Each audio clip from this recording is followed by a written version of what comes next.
Assalamualaikum warahmatullahi wabarakatuh. Bismillah, alhamdulillah, wassalatu wassalamu ala rasulillah Sayyidina wa maulana Muhammad ibn Abdillah wa ala alihi wa sahbihi wa man tabi'ahu wa mawalah amma ba'dah.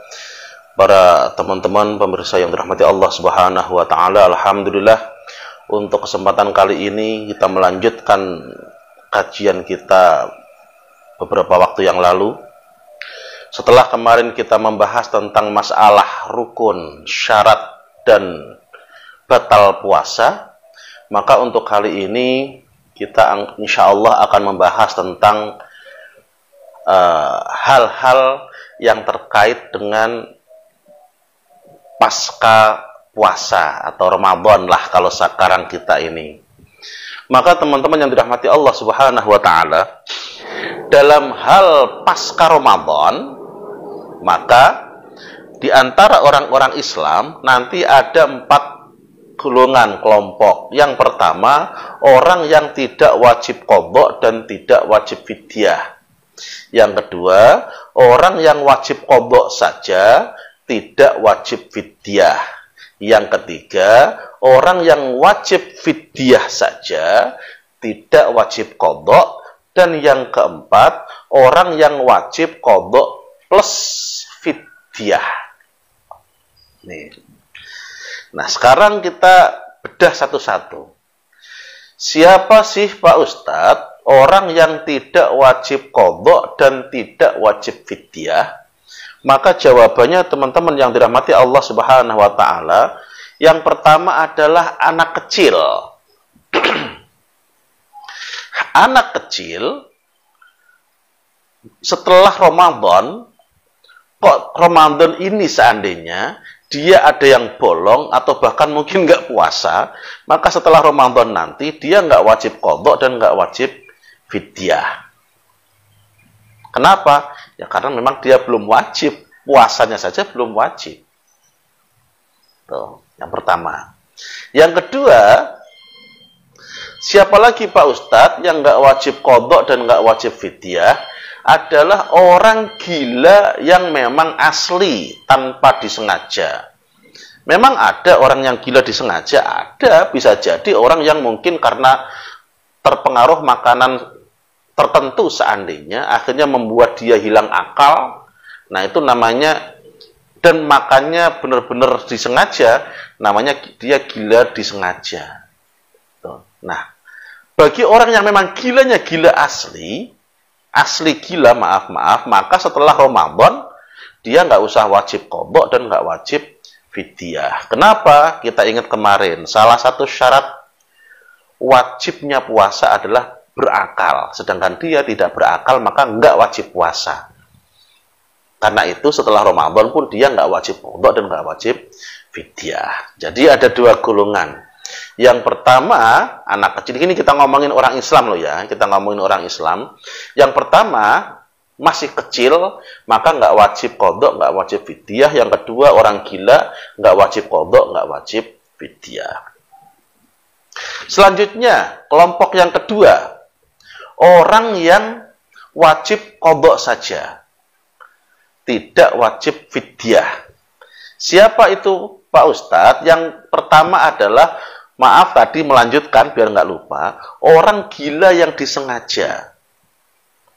Dia sengaja makan makanan tertentu yang udah tahu ini bisa menghilangkan akal, akhirnya benar dia makan, akhirnya tepar beberapa hari. Nah, ini namanya benar-benar hilang akal dia, tapi disengaja. Maka nanti setelah Ramadan, dia hanya wajib qadha saja. Tidak wajib bayar fidyah. Garis besar, teman-teman semua yang dirahmati Allah Subhanahu wa taala, kita di sini membicarakan hukum duniawi. Saya tidak membicarakan dosa atau enggak. Enggak, ini kita ngomong hukum duniawinya. Bagi orang ini wajib qadha atau enggak, wajib fidyah atau enggak, seperti itu. Kita enggak bahas dia dosa apa enggak dengan meninggalkan puasanya. Kita tidak bahas itu. Ya, saya ulangi lagi, kita tidak bahas dosa tidak dosa, yang kita bahas hukum atau konsekuensi duniawinya. Bagi orang yang gila karena disengaja, maka dia hanya wajib qadha saja. Yang pertama. Yang kedua, bagi orang yang sakit dan ada harapan untuk sembuh, ini, orang yang sakit ada harapan sembuh, contoh paling gampang. Ramadan ini dia ternyata tepar, sakit, akhirnya masuk rumah sakit, masuk ICU. Mau nggak mau, suka nggak suka, memang dia nggak mungkin bisa berpuasa. Kenapa? Dimasukin selang lah dan yang lain sebagainya. Tapi penyakitnya penyakit yang memungkinkan dia bisa sembuh kembali. Maka nanti setelah dia sembuh, setelah Ramadan, dia hanya wajib qadha saja. Tidak wajib fidyah. Saya ulangi lagi, bagi orang yang sakit dan ada harapan sembuh, dia hanya wajib qadha saja. Nah, sekarang kita bahas, ada lagi. Selanjutnya, yaitu orang yang haid dan nifas. Ini. Orang yang haid dan nifas juga sama, hanya wajib qadha saja, tidak wajib fidyah. Khusus orang ini, orang haid dan nifas, memang dia tidak bisa puasa. Kenapa? Kita ingat kemarin, salah satu syarat sahnya puasa adalah orang tersebut terbebas dari haid dan nifas. Nanti insya Allah akan kita bahas seputar orang-orang atau perempuan khusus nanti insya Allah. Kita lanjutkan yang normal-normal dulu. Sekarang orang yang wajib fidyah saja, berarti golongan yang ketiga. Orang yang wajib fidyah saja. Siapa itu Pak Ustadz? Orang yang wajib fidyah saja adalah orang yang sakit tetapi dia tidak ada harapan untuk sembuh. Contoh, saya kasih contoh. Biasanya kalau ngasih contoh yang agak ekstriman lah untuk ini. Contoh, ada orang sakit, ususnya rusak seandainya, akhirnya dipotong oleh dokter, tinggal sedikit ususnya. Terus diikat oleh dokter ususnya, karena sedikit doang, maka setelah dia, operasi, mungkin setelah dia sadar, pemulihan, dikasih saran oleh dokter, Bapak atau Ibu, maaf, semenjak sekarang, setiap 3 jam sekali, Ibu atau Bapak harus kemasukan makanan, seandainya.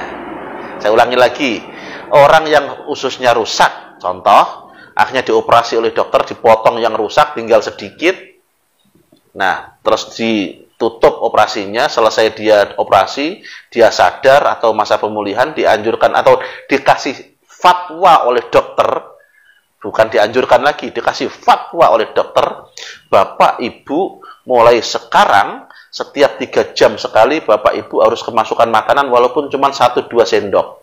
Kenapa? Usus Bapak Ibu tinggal sekian seandainya. Kalau nggak kemasukan makanan, nanti bisa rusak lagi, bahaya. Membahayakan nyawa. Nah, ingat, fatwa seseorang yang ahli di dalam agama boleh diikutin. Artinya apa? Orang ini tidak mungkin bisa diajak puasa. Kenapa Pak Ustadz? Karena setiap 3 jam dia harus kemasukan makanan. Bagaimana mungkin dia akan berpuasa? Sedangkan kita tahu, khususnya di Indonesia lah kita ini paling tidak sekitar 14 jaman kita menahan makan, menahan minum, tidak kemasukan makanan, tidak kemasukan minuman ketika kita berpuasa. Karena itu bagi orang ini, karena sudah tidak mungkin lagi diajak puasa, dia nantinya hanya wajib membayar fidyah saja. Saya ulangi lagi, dia hanya wajib membayar fidyah saja. Dan ini saya nggak apa-apa, saya bahas sedikit karena ini penting. Ingat, fidyah atau bayar fidyahnya jangan sebelum hari H. Saya ulangi lagi, bayar fidyahnya jangan sebelum hari H. Artinya apa? Contoh,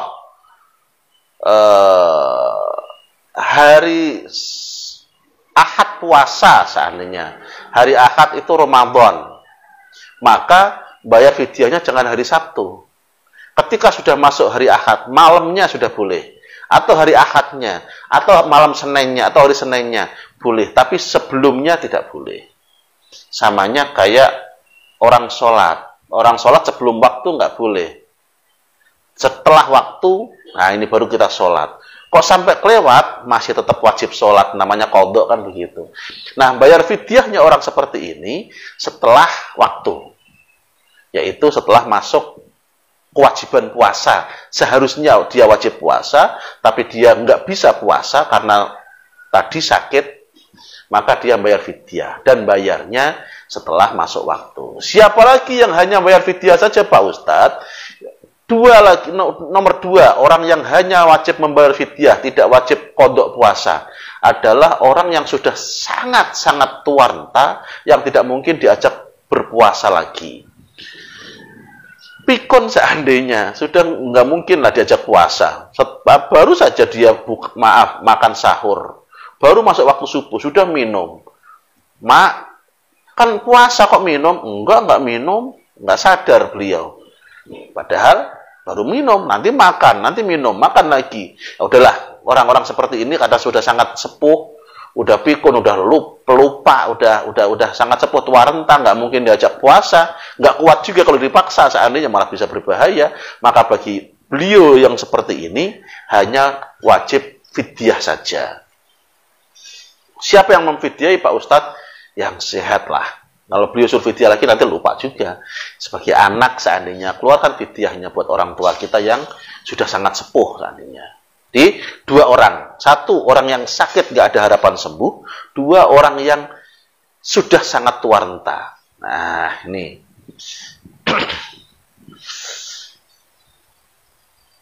Teman-teman yang dirahmati Allah Subhanahu wa Ta'ala. Orang yang tidak wajib qadha, nggak wajib fidyah. Anak kecil, orang yang gila. Orang yang wajib qadha saja. Orang gila yang disengaja. Terus orang sakit yang ada harapan sembuh. Orang yang haid nifas tadi sudah saya bahas. Ada satu lagi yang kelewatan ini. Maaf kelewatan. Yaitu musafir. Nah, musafir juga hanya wajib qadha saja.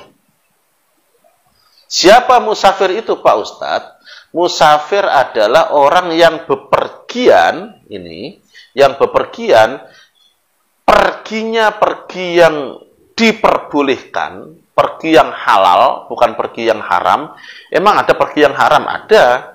Contohnya dia mau kemana? Mau ke Surabaya ngapain? Mau bunuh teman saya ini, seandainya itu haram, itu nggak boleh. Itu pepergian yang haram. Nggak ini. Namanya musafir juga, cuman dia musafirnya musafir haram. Tapi ini kita bahas musafir yang halal sajalah, yang memang boleh tidak puasa. Kalau musafir musafir haram tidak boleh dia meninggalkan puasa. Orang yang musafir bepergian yang halal, jaraknya lebih dari 85 km. Yang dibahas jarak, bukan kendaraannya, bukan. 150 meter pakai mobil pribadi seandainya. Kan nggak terlalu sulit itu. Tetap namanya musafir. 50 km pakai sepeda. Kan payah Pak Ustadz itu. Bukan musafir. Nah ini, musafir adalah orang bepergian yang halal, yang jaraknya lebih dari 85 km. Semenjak dia jalan, maka dia namanya musafir. Kalau belum jalan, namanya belum musafir. Lah emang kenapa Pak Ustadz? Karena begini. Contoh. Ada orang mau mudik. Dia tinggalnya di Jakarta, kampungnya di Semarang seandainya. Nah, tiba-tiba pagi jam 7 dia makan. Lah Bu, Ramadan kok makan? Ditanya sama tetangganya seandainya. Lah saya kan mau mudik. Mak, seandainya gitu. Mau mudik. Kan rumah saya Semarang, berarti kan saya musafir. Maka katanya kan kalau musafir boleh nggak puasa. Tidak bisa. Kenapa? Karena dia masih di rumah, belum musafir. Emang mudiknya kapan? Nanti jam 9 jalannya, nggak bisa, berarti dia belum musafir. dia belum musafir. Dia jadi musafir, statusnya musafir setelah dia melakukan perjalanan. Kalau masih di rumah namanya belum musafir. Ini berlaku masalah puasa, berlaku juga masalah jamak qashar. Orang yang belum berangkat dari rumah, orang yang belum keluar dari rumah untuk melakukan perjalanan jauh, maka dia juga tidak boleh melakukan jamak qashar. Kenapa? Orang belum musafir. Ya kalau beneran jalan, kalau gagal, apa namanya dia nggak puasa tadi? Atas nama apa dia nggak puasa? Kan nggak bisa. Karena itulah teman-teman yang dirahmati Allah Subhanahu wa taala, khusus musafir ini mungkin akan kita bahas lebih detail di pertemuan yang akan datang insyaallah. Jadi sekali lagi, musafir yang perjalanan halal lebih dari 85 km memang boleh nggak puasa. Karena boleh nggak puasa, maka dia nanti setelah Ramadan hanya wajib qadha saja, tidak wajib fidyah. Sudah ada berapa orang ini tadi yang kita bahas? Yang tidak wajib qadha, nggak wajib fidyah, anak kecil, orang gila. Yang wajib qadha saja, orang gila yang disengaja, orang yang sakit ada harapan sembuh, haid nifas, dan orang yang musafir. Sekarang, orang yang wajib fidyah saja. Siapa? Orang yang sakit nggak ada harapan sembuh, dan orang yang sudah sangat tua renta. Nah, ini ada kasus tambahan teman-teman yang dirahmati Allah Subhanahu wa taala, yaitu ada orang yang sedang hamil atau menyusui. Nih. Orang yang hamil atau menyusui terkadang dia nggak puasa gara-gara beberapa hal. Maka nanti pun kewajibannya berbeda. Contoh, saya kasih contoh. Ada orang yang hamil atau menyusui, lantas dia nggak puasa ketika Ramadan. Maka ditanya, Ibu kenapa nggak puasa? Saya lagi hamil Pak Ustadz, saya lagi nyusuin Pak Ustadz, saya nggak kuat kalau puasa. Andainya begitu. Oh nggak kuat? Iya Pak Ustadz, udah lemes. Udah pengen pingsan aja bawaannya, ini nggak tahu ini apakah bawaan orang hamil apa gimana. Pokoknya kalau saya buat puasa, saya benar-benar nggak kuat Pak Ustadz. Tadi sudah saya coba, benar nggak kuat juga. Akhirnya saya nggak puasa. Nah, bagi orang yang seperti ini, orang yang hamil menyusui dia nggak puasa gara-gara memang dianya nggak kuat, maka dia hanya wajib qadha saja. Saya ulangi lagi, orang hamil menyusui yang memang dia nggak kuat untuk berpuasa, maka dia hanya wajib qadha saja. Kasus kedua, orang hamil menyusui nggak puasa, lantas kita tanya, Bapak, Ibu, ya maaf Bapak, Ibu, Bapak nggak hamil nggak puasa, Ibu, kenapa nggak puasa? Oh saya lagi hamil Pak Ustadz, saya lagi menyusui Pak Ustadz, saya nggak kuat kalau puasa. Kata dokter juga kandungan saya atau anak saya ini harus dikasih ASI. Kalau saya puasa juga ASInya nggak keluar. Jadi ada dua faktor. Pertama, dirinya sendiri nggak kuat. Yang kedua, janin atau si bayi juga nggak mampu kalau kita ajak puasa. Maaf, kalau kitanya puasa, dianya nggak terasupi gizinya. Nah, maka bagi orang ini pun sama, dia hanya wajib qadha saja. Kenapa? Yang dihitung yang dirinya sajalah. Dia memang nggak mampu puasa. Udah itu saja yang dihitung. Adapun anak begini, anak begini nggak dihitung. Nah, sekali lagi, dia sama dengan orang yang kasus yang pertama tadi. Ibu-ibu yang menyusui atau yang hamil dan dia nggak mampu puasa. Udah seperti itu aja. Maka dia hanya wajib qadha saja. Kasus ketiga, orang yang hamil menyusui, dia nggak puasa. Ketika kita tanya, Ibu kenapa nggak puasa? Oh Pak Ustadz, saya sih kuat kalau puasa. Tapi janin saya yang di perut ini, kata dokter, nggak boleh saya puasa dulu. Karena dia sangat-sangat butuh gizi, dia kurang gizi. Kalau saya puasa, nanti dia tambah berbahaya janinnya. Maka kata dokter, saya dilarang puasa dulu. Atau ini anak saya Pak Ustadz, dia nggak bisa dikasih makanan pendamping. Dia hanya makan ASI. Kalau saya puasa, ASI nggak keluar. Anak saya kelaparan, nangis terus, gejer, bisa sakit, dan yang lain sebagainya. Ini namanya, garis besar, dia nggak puasa bukan karena dia nggak kuat, bukan. Tapi gara-gara dia memikirkan anaknya, memikirkan janinnya. Anak dan janin yang nggak kuat, bukannya dia yang nggak kuat, bukan. Nah, karena dia nggak puasa gara-gara faktor X, faktor luar, maka dia wajib qadha plus fidyah. Saya ulangi lagi, karena dia nggak puasa karena faktor luar, bukan karena faktor dia sendiri yang nggak kuat, tapi luar yang nggak kuat, maka dia wajib qadha plus fidyah. Nih, ingat ya, qadha plus fidyah bagi orang yang kasus seperti ini. Saya ulangi lagi, tadi udah, bagi ibu-ibu yang hamil menyusui ada 3 macam. Pertama, dianya sendiri nggak kuat puasa, maka wajib qadha saja. Yang kedua, dia nggak kuat, anak atau janin juga nggak kuat, maka dia wajib qadha saja. Yang ketiga, dia sih kuat puasa, tapi janin atau anak bayinya nggak kuat kalau dia puasa, maka dia wajib qadha plus fidyah. Close. Oke, sekarang ada kasus baru lagi, yaitu orang puasa. Maaf ini kita kasih di akhir. Orang puasa, tapi dia batal bukan karena makan, bukan karena minum. Akan tetapi batal karena, maaf, hubungan intim suami istri. Bagi orang ini, maka dia wajib qadha nanti setelah Ramadan. 1. Yang kedua, kena hukuman. Bukan fidyah.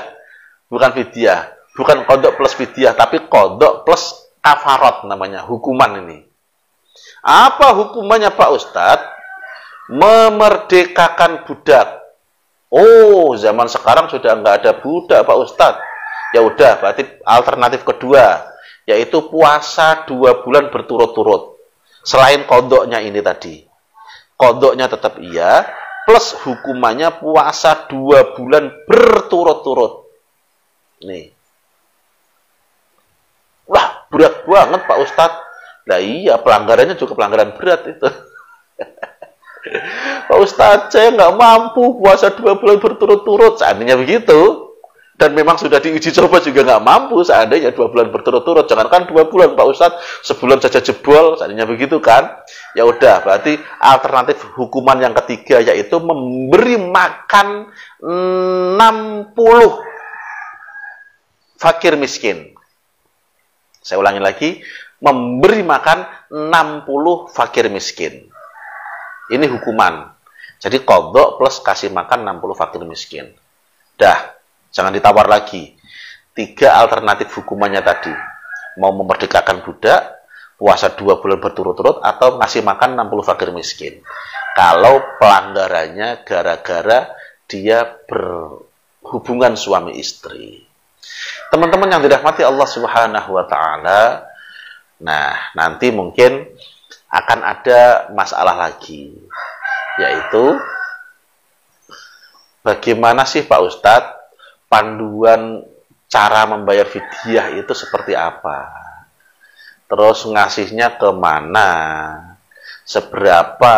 Dan yang lain sebagainya. Insya Allah akan kita bahas di pertemuan berikutnya. Insya Allah. Sekali lagi, untuk pertemuan kali ini, yang pertama, siapa sih yang wajib, yang tidak wajib qadha, nggak wajib fidyah. Yang kedua, siapa sih yang wajib qadha saja. Yang ketiga, siapa sih yang wajib fidyah saja. Yang keempat, siapa sih yang wajib qadha dan wajib fidyah tadi. Dan yang kelima, plus tadi ini, yaitu siapa sih yang wajib qadha dan kena hukuman atau kafarat. Nah, maka kesimpulannya bisa kita lihat dari awal tadi, yang tidak wajib qadha, nggak wajib fidyah adalah anak kecil dan orang gila. Yang wajib qadha saja adalah orang gila yang disengaja, orang sakit yang memang ada harapan sembuh, musafir, dan orang yang haid nifas. termasuk orang nggak kuat itu kategorinya orang sakit. Pak Ustadz, dia tepar puasa nggak kuat, pingsan, berarti dia kategorinya orang sakit. Bisa sembuh nggak? Bisa, ya udah berarti wajib qadha saja nantinya. Yang ketiga, orang yang wajib fidyah saja, yaitu tadi orang sakit yang nggak bisa sembuh dan orang yang sudah sangat-sangat tua renta. Dan yang keempat, orang yang wajib qadha plus fidyah, yaitu tadi ibu yang hamil atau menyusui, dia nggak puasa gara-gara anaknya atau janinnya. Dia sendiri sih kuat sebenarnya, cuman dia nggak puasa gara-gara anak atau janin. Dan yang kelima tadi, orang yang wajib qadha plus kafarat atau hukuman adalah orang yang batal puasa gara-gara berhubungan suami istri, hubungan intim. Terima kasih. Mohon maaf, insya Allah akan kita lanjut di pertemuan yang akan datang untuk lebih detail masalah fidyah. Wallahu li taufiq wal hidayah. Assalamualaikum warahmatullahi wabarakatuh.